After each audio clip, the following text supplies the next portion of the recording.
DaVinci Resolve 15 now includes Fusion visual effects and motion graphics built right in. This video will give you an overview of the new Fusion page. The new Fusion page has over 250 tools for compositing, paint, particles, and animated 3D titles and more. Now, to get started, simply position the playhead over any clip in the timeline and click on the Fusion page. Here, you'll see the viewers at the top, an inspector on the right, and the node editor at the bottom of the screen. Now, unlike other applications which use nested stacks of layers and filters, Fusion uses nodes to create visual effects. Each node is a tool or a building block for creating effects. Nodes can be connected together like a flowchart for image processing. On the left is the media in node for the clip on the timeline. It's connected to the media out node on the right, which represents the image that you will see on the edit page. To create a visual effects composite, or to animate motion graphics, you simply place tools between the media in and the media out nodes. The toolbar in the middle of the screen contains the most commonly used tools. Here, we'll add a blur tool into the node graph, and we'll place it in between the media in and media out nodes. Now, if we make an adjustment, we'll view the results while looking at the media out node in the viewer on the right, and the media in node showing the original image in the viewer on the left. You make your adjustments by modifying parameters in the inspector. If you want to remove a node, just select it and hit delete. More tools can be accessed from the FX library at the top left. Here, all of Fusion's tools are organized into categories. Just like the toolbar, simply drag any tool into the node graph and insert it into the graph. So some tools, like this grid warp, have controls in the inspector as well as on-screen controls, where you can directly modify the image just by dragging. Once you've created the effect, you can go back to the edit page and return to editing.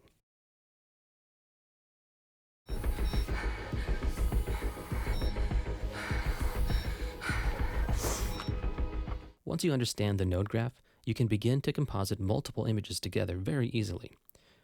We'll return to the Fusion page on this shot so we can add a computerized heads-up display that she's supposed to be looking at. Since the Fusion page is fully built into DaVinci Resolve 15, you can open the media pool to access any bin or clip in your project.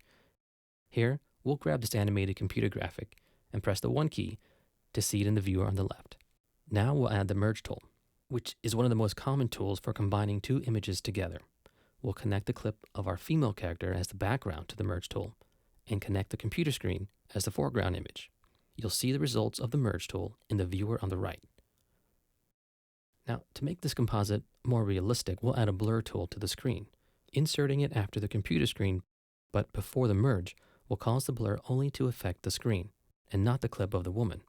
This will make it appear as if the camera is focused on her face. So we can further enhance the composite by selecting the merge tool on the node graph, and then use common composite modes like multiply, screen, or in this case, lighten, to blend the two images together. The last step will be to merge in a third element to simulate glare in the glass. Now to do that, we'll take the output of the first merge and add that as a background into another merge. We'll use Fusion's vector paint tool to paint glare on her visor. To add paint, we'll need to use a background node as a canvas to paint on. Now the quickest way to add a tool is to use the keyboard shortcut Shift Spacebar. Now that brings up the select tool window. We'll enter the name of the tool and press enter to add it to the node graph. Then we'll grab the paint tool from the toolbar and connect it to the background node. The paint tool now gets connected as the foreground to our new merge tool. Now since the black canvas is the foreground, we'll make it transparent so we can see the background clip. Now we'll select the paint tool on the node graph to begin making our glare. The paint tool has a number of different painting styles to choose from along the top of the viewer. We'll select the basic stroke tool. The inspector has a variety of brush controls for creating the brush type you want to paint with. We'll use a soft brush style. Apply controls allow you to paint with a brush color, a clone brush, as well as emboss, smear, and even a brush specifically designed for wire removal. For our glare, we'll just need a simple white colored brush. To change the brush size, hold down the Command key and drag in the viewer. Next, we'll paint a few large brush strokes in the upper left and another in the lower right where we want our glare to appear. Since the paint tool is vector-based, we can use the modifier tab to adjust any aspect of the paint strokes we want to change, including size, color, or even the path of the stroke itself. For our purposes, it's right where we want it. In the merge node, set a composite mode, and the blend parameter will create a subtle glare effect we want. Understanding the simple, basic building blocks of the merge node, the inspector and the viewers can help you create everything from simple touch-ups to amazing visual effects and motion graphics. But the most revolutionary feature of having Fusion built into DaVinci Resolve 15 is that you have access to any clip in your timeline, and not just from the edit page.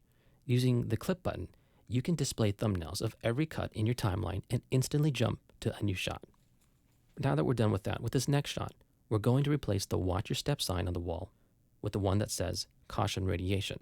Then key out the green screen and create a 3D composite to complete our scene. So let's start by adding a planar tracker and connecting the output from the source footage to the tracker's input. Now with the tracker selected, press the 1 key to view it on viewer 1 on the left. All right, let's make a selection around the caution sign to tell Fusion what area we need to track. Then go to the inspector, click on Set Frame. Now click the Track Forward button. Fusion will analyze the footage based on the luminance channel and our selection. Once it finishes tracking, you can click the Create Planar Transform button to create a new node that contains the position tracking data needed for our composite. Next, we'll drag the new sign in from the media pool. Now our new sign has an alpha channel, and to display it properly on our composite, we're going to need to add an alpha multiply node. We'll connect this to the planar transform node so the sign moves with the rest of the shot. Okay, let's finish this composite by adding a merge tool and connect it to the planar transform node, compositing our foreground sign over the background green screen. So as you can see, it's close, but we still need to make some adjustments to make it seamless. Let's grab a color corrector node from the toolbar and place it after the planar transform node. Okay, so with the color corrector node selected, go to the inspector and change the menu from color to levels. Now to animate, we're going to right-click on the gamma level and select Animate. This is going to set a keyframe and turns on animation, so any new changes will automatically make new keyframes. We'll move forward to around frame 60. Adjust the gamma. Now let's check the middle and adjust as needed. Okay, great. We've just finished our first composite. Now let's tidy up our flow and help keep things organized by turning our tracking nodes into a group node. All right, now we're ready to move on to keying our footage. With the merge tool selected, let's add a delta keyer after the merge tool. We'll use this to remove the green screen. Because we don't have a shot of the green screen without the actor, it's kind of hard to key, so we'll add a clean plate tool to have Fusion help generate one for us. Just so you know, the image needs to go to both the clean plate and the delta keyer. The output of the clean plate also needs to go into the delta keyer. We're trying to give Fusion as much information as possible as we can so that it can do a better job for us. All right, let's view the clean plate in viewer 1 and the delta keyer in viewer 2. You can see that Fusion is attempting to make a key for us. So with the clean plate selected, you can drag across a range of green and see the delta keyer on the right adjust. All right, so let's go to the inspector, click on the fill checkbox, and then adjust the erode and grow edge parameters. This tells the delta keyer to look for anything green in this part of the image and remove it. The clean plate tool makes everything significantly easier. All right, next we'll select the delta keyer node and adjust a few of its parameters to fine-tune the key. While viewing our alpha channel, we can use a threshold to dial in our matte. Now that the key is done, we can organize these nodes with another group node, keeping our flow nice and tidy. Now it's time to add our background. We'll grab the elements from the media pool and let's drag them into the node graph. Renaming the nodes will make them easier to work with. You can load the first element in viewer 1 and see that it's a planet. So let's right-click on this node, select Rename, and type Planet. We'll go ahead and do the same for the spaceship windows. Up until now, we have composited everything in 2D. Now to bring this together, we're going to composite our background in 3D space. This requires all of our footage, which is two-dimensional, to be placed on image planes that we can arrange in a 3D space. So we'll add an image plane to both the planet and the spaceship. Because we're in 3D, we now need to use the Merge 3D tool. This is more powerful than a regular merge tool because you can add as many objects as you want, image planes, lights, cameras, and then work with all of them right in 3D space. So here's the story. We need to match the movement of our live action camera so our composite works seamlessly. One way to do this is with the camera tracker. To get started, we'll grab the source video and any mats that might be needed. If you have moving objects in your clip, you're going to need to mat them out with a mask. That way the camera tracker can ignore those areas and just focus on the stationary objects in the scene. Convert this to an alpha channel by adding a bitmap. With our object mask connected, let's go and press the auto track button to begin tracking. Once your track is complete, the next step is setting up your camera to match how your footage was filmed to solve for a proper track, followed by 3D solving your tracks into 3D space. And lastly, we're ready to export. Fusion creates a point cloud, a ground plane, a render node, and a keyframe camera that matches the movement of your footage. Although this process is straightforward, you should allow proper time to let each step process based on your clip. So with our camera solved, let's connect the camera node to our Merge 3D. And as we move around our 3D environment, we can see the camera and its keyframes. Let's composite this with our foreground green screen to see how it lines up. Go ahead and organize these nodes into a group node as well. First, we need to add a render node to bring our 3D elements back into 2D. Now, if you notice, Fusion automatically makes the connection between the two nodes. Now that we have our background aligned and tracked in 3D, and now rendered into 2D, we can composite them together with the Merge node. You can see that the 3D planes need some adjustments. Let's view the 3D merge in Viewer 1 so we can see our results of being adjusted in Viewer 2. Select the planet, and let's adjust the y-axis in the viewer. All right, great. Now go ahead and adjust the ship into position as well. We're almost there. We'll finish this shot by adding some color correction. So first, we'll color the key image. So we'll add a color corrector from the toolbar after the delta key here, and let's make some adjustments. And we'll add some blue to the shot. Next, we'll add another color corrector after the final merge and adjust the rest of the image. For a little added realism, we'll add a defocus node to the 3D elements and set the blur to around 1.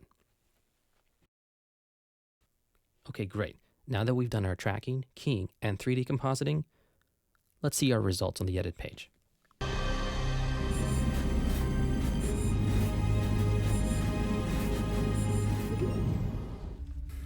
In case you were wondering, in addition to visual effects, the Fusion page can also be used for making high-quality animated motion graphics.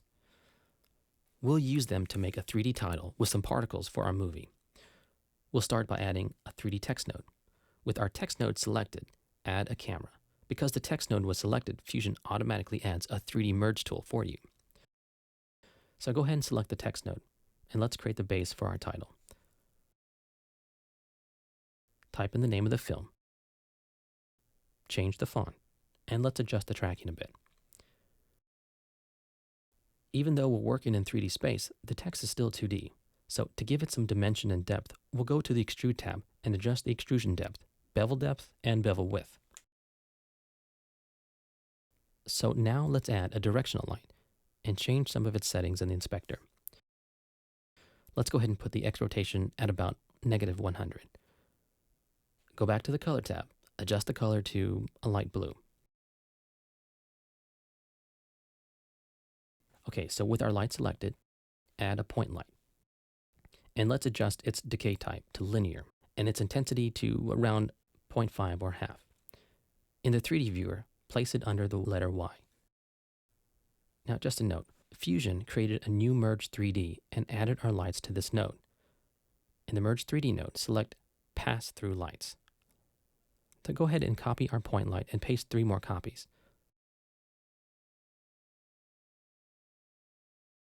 Placing a light under the E, G, and T. For the last T, we'll push it back in Z space so it's not so intense. All right, now with our scene set up, let's start animating. Select the text node, go to frame 40, and let's set a key for our character spacing. Move to about frame 20 and adjust to around 4. To give our text some dynamic or sequential animation, we can right-click on the text field and select the follower. Now let's go to the Modifiers tab and start modifying. Double-click the follow title and change the order to inside out and the delay to about 7. In the Shading tab, let's animate the X and Y rotations. 200 for X and 90 for Y. Set a key in our parameters and move to frame 40. And go ahead and reset them back to 0. Go to the position and animate the Z offset to have the text fly in from past the camera. Okay, so now we're going to open up our timeline by clicking on the Keyframes tab and move some keyframes around. Select the drop-down menu and click on Show Tool Selected. This will hide all the other nodes and only show us the nodes that we have selected. It's pretty handy. Now let's go ahead and adjust the character spacing to finish towards the end of the shot. And let's move the angle X to about the 55 frame mark. Close the Keyframes panel and open up the Spline panel. This Spline panel is incredibly powerful. Select an individual parameter and click on the Zoom to Fit button. Now with that done, select all the keyframes and press Shift-S to smooth out our splines. Do this for the rest of the animated parameters, and we can watch it in the viewer.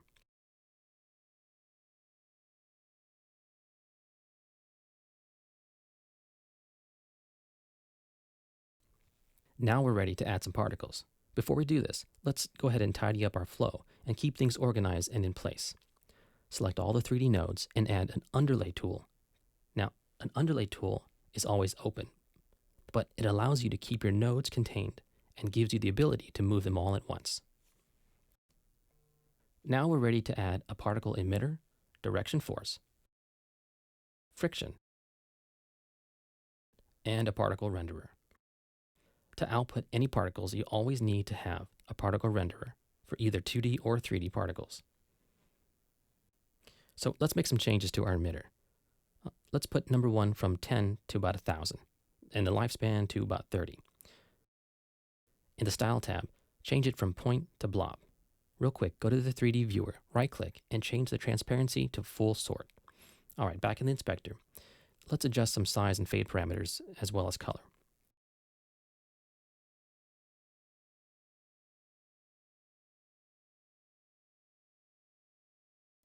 In the Region tab, let's change it to Mesh. This will allow us to use a 3D object, or mesh. So now we can connect our 3D text to the particle emitter. Let's increase our friction and see what we have. All right, great. So let's go ahead and animate the particle emitter so it turns on at around frame 20.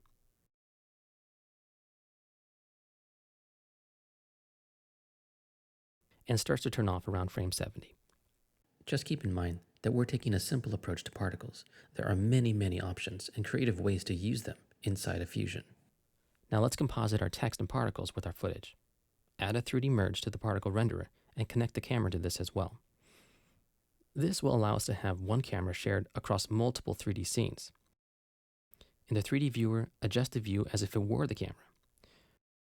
Then right-click on the XYZ tool and select Copy this view to camera.